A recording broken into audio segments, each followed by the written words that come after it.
Yo guys, welcome sa vlog. So today, iba tayo ngayon. Calculus Survival Act muna tayo.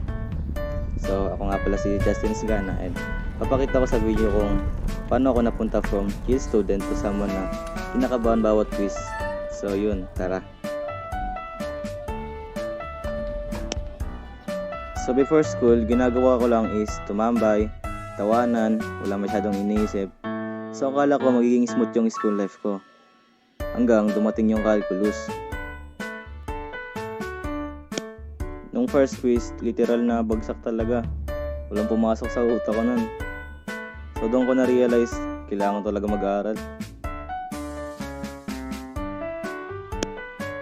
Buti na lang may mga solid akong classmate.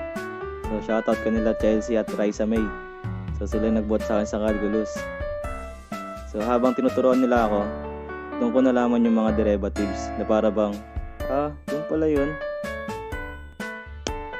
Tapos syempre, andyan pa rin yung tropa.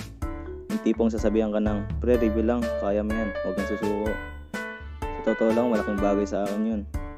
And doon nag-start yung grind mode ko sa calculus. So ayun, araw-araw ko nag-practice. Kahit antok, kahit pagod, aral pa rin. Derivatives, limits, exercises, tuloy-tuloy kahit minsan gusto ko na lang matulog sa bahay. Yan na boy, nandyan na yung score ko. So the moment of truth. Boom, pasado. Finally, worth it yung pag-aaral ko. So ayan yung calculus survival act ko. From chill student na bumagsak pero bumawi. So, ano yung tutunan ko sa calculus survival act ko? So, hindi mo kailangan maging perfect. Kailangan mo lang maging masipag at pag nagkamali ka, magsimula ka lang ulit. Right mindset, tamang tao sa paligid mo at konting tiwala sa sarili, sapat na yan para makabalik ka sa laro. So, this is Justin Isgana, officially a calculus survivor. So, see you next vlog. Peace.